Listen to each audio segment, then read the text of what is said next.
ဖျားရှင်ရဲ့ကျေးဇူးတော်ကိုအထူးချီးမွမ်းပါတယ်ကျွန်တော်ဒီလအတွင်းမှာကျမ်းစာသင်တန်းတစ်ခုကို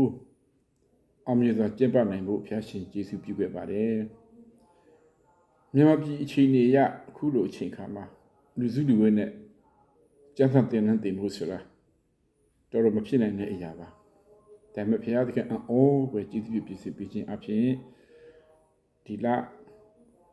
73ရက်ကနေပြီးတော့15ရက်နေ့အထိပေါ့နော်သင်တန်း3ရက်ကိုဘာမှအစီအတာအခက်ခဲမရှိ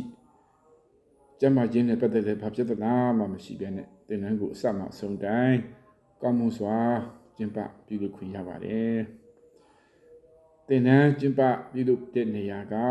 ရန်ကုန်တိုင်းထန်းတပင်မြို့နယ်ပဲအင်ကြီးရွာမှာရှိတဲ့အသင်းတော်နဲ့ဘိုးဘွားကြီးသားလေးတစ်ခုဖြစ်ပါတယ်သူတို့ကနေရာပေးပါတယ်နောက်ပြီးတော့သင်တန်းသားလေးသူတို့ကဆူဆောင်ပေးတာဖြစ်ပါတယ်လူရတာတွေကိုလည်းကိုယ်တိုင်သူတို့ပါဝင်ကူညီပါတယ်လို့ဒါကျွန်တော်တို့မျှော်လင့်မထားဘဲနဲ့မမျှော်လင့်မဲဘုရားရှင်ပြင်ဆင်ပေးတဲ့အခွင့်အရေးဖြစ်ပါတယ်ဒီသင်တန်းကိုကျွန်တော်တို့သင်ကြားတာကသူသင်တန်းသားတွေကဒီချင်းရောက်ပြီးတော့တမန်တရားကိုသိဖို့အထူးရည်ရွယ်ပြီးတော့ကျွန်တော်တို့ဒီသင်တန်းကိုပြုလုပ်ပေးခြင်းဖြစ်ပါတယ်သင်ပေးတဲ့သူတွေကတော့ကျွန်တော်စောအောင်ကလေးနဲ့ဆရာတော်မန်းအိုင်ဖန်ဆရာတော်စတာဝီဆရာမနော်အမူနာတို့၄ယောက်ဖြစ်ပါတယ်လို့သင်ကြားတဲ့စာသင်ချိန်ကတော့မနေ့ပိုင်းမှာတနာရီခွဲ2ချိန်ညနေပိုင်းမှာတနာရီ2ချိန်တနည်းကို4ချိန်သင်ပါတယ်ကျွန်တော်က Salvation နဲ့ New Life in Christ ဘာသာရပ်ကိုသင်ပါတယ်ဆရာတော်အဖန်ကတော့သူက Evangelism ကိုသင်ပါတယ်ဆရာတော်စတာကြီးကတော့သူက3 law တရား3မျိုးကိုသင်ပါတယ်ဆရာမနော်အမူနာကတော့သူက Christian Living ကိုသင်ကြားပေးပါတယ်ဆိုတဲ့အကြောင်းကိုပြပြပေးပါတယ်သင်တန်းသားတွေကအားလုံးဘယ်လောက်ရှိလဲဆိုတဲ့အခါကျတော့22ယောက်ရှိပါတယ်ပထမနေ့မှာကတော့အယောက်30ကျော်ပါတယ်ဒါမှနောက်ပိုင်းသူတို့မအားတာနဲ့တချို့ကပြတ်သွားတဲ့အတွက်ကြောင့်မလို့22ယောက်ကျန်ပါတယ်ကျန်တဲ့သင်တန်းသားတွေကသင်တန်းတစ်လျှောက်လုံးမှာသူတို့စိတ်ပါလက်ပါနဲ့ပျော်ပျော်ရွှင်ရွှင်ခံယူကြတယ်ဆိုတာဘုရားစာတွေ့ရပါတယ်ကျွန်တော်သင်ရတာလည်းအားရှိပါတယ်ကျွန်တော်သင်ကြားပေးတဲ့ဥတီချက်ကတော့သင်တန်းမှာကယ်တင်ခြင်းစိတ်ချမှုမရှိတဲ့သူတွေကယ်တင်စိတ်ချမှုသိသွားဖို့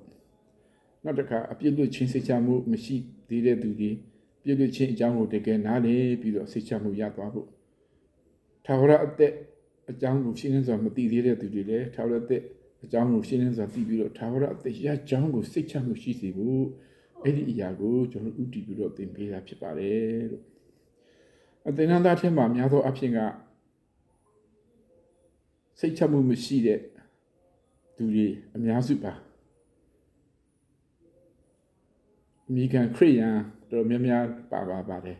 နောက်တခြားဘာသာဝင်တွေလည်းပါလာတယ်ဆိုတာကျွန်တော်တွေ့ရပါတယ်ကျေးဇူးတော်ကြောင့်ပဲသင်တန်းပြီးသွားတဲ့အခါမှာတကယ်ကိုဝမ်းမြောက်စရာပါသင်တန်းသားအများစုကစိတ်ချမှုတွေအသီးသီးရရှိသွားကြောင်းကိုကျွန်တော်တွေ့ရတယ်ကိုယ်တိုင်မြင်ရတယ်သက်သေခံကြတယ်သင်တန်းဆေးဘဝဆိုတကယ်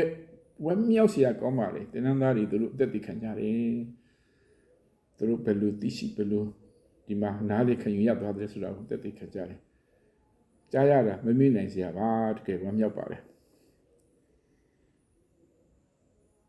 ဒီအတွက်ဘုရားရှင်ကျေးဇူးတော်ကိုအထူးပဲချီးမွမ်းပါတယ်သူတို့ကယ်တင်ရသွားတယ်စိတ်ချမှုရသွားတယ်ဆိုရင်ကျွန်တော်တို့အလွန်ဝမ်းသာတယ်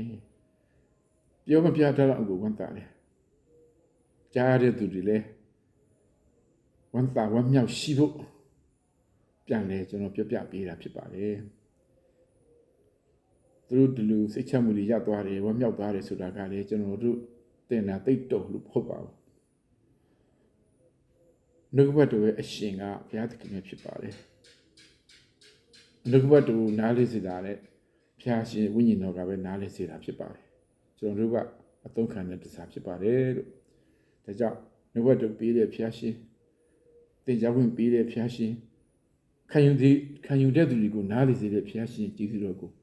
သူချီးမွမ်းပါတယ်ချီးမွမ်းရင်မကုန်ပါဘူး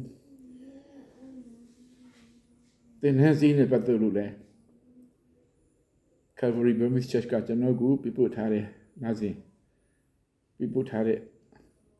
ငွေအထက်ကနဲ့နောက်ထပ်သင်ဟန်အတွက်ပြပို့တဲ့ငွေနဲ့လုံလောက်စွာလွတ်ဆောင်နိုင်ပါတယ်အရာအားလုံးအဆင်ပြေပါတယ်လို့သင်ဟန်ကျွေးမွေးတဲ့နေရာမှာလည်းကောင်းကောင်းမွန်လေးကျွေးနိုင်ပါတယ်လို့မနေ့ပိုင်း breakfast ကျွေးပါတယ်ထမင်းကျော်ကောင်းကောင်းကျွေးပါတယ်ထမင်းကျော်မဟုတ်ရင်အကြကွေးစမှုစာနဲ့တခုခုပေါ့နေ့လယ်စာညနေစာဟိုလည်းအသားဟင်းအမြဲကျွေးပါတယ်လို့ဝေဝင်ကြစတဲ့ပေါ့တရားကိုပဲနဲ့တုံးနောက်ဟင်းချိုကောင်းကောင်းအဝနောက်မပြီးရင်ငရုတ်ဒီတော့မဟုတ်အငံချက်ငံပြေချက်တခုခုပေါ့ကောင်းကောင်းစားရပါတယ်လို့သင်္ဟန်သားဒီအခုလိုကောင်းမှုစွာဆက်သွားနိုင်ဖို့သင်္ဟန်တစ်ခုလုံးကောင်းမှုစွာလွတ်ဆောင်နိုင်ဖို့အရာအားလုံးလိုအပ်တဲ့အရာကိုပို့ပြီးတဲ့ Calvary Burmese Church နဲ့ EMM ဆရာမအားလုံးကိုသူကျေးဇူးတင်တဲ့အကြောင်းပြောပြစေပါဝင်ပြီးသူအားလုံးပေါ်မှာဖျားရှင်အထူးကောင်းချီးပေးပါစေဒီတဲ့နဲ့ပတ်သက်လို့လှုပ်ဆောင်မှုနဲ့အမြင်မှုတွေဝမ်းမြောက်စာတွေကို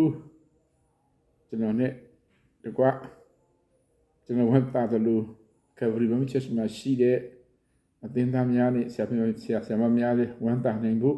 ဝမ်းမြောက်နိုင်ဖို့ကျေးဇူးတော်ကိုချီးမွမ်းနိုင်ဖို့ဒီဗီဒီယိုလေးကိုပြန်လည်ပြီးတော့ပြပို့တာဖြစ်ပါတယ်။ရောက်စီတဲ့ဖျားရှင်ကောင်းပြပါစေ။ကျေးဇူးအထူးတင်ပါတယ်။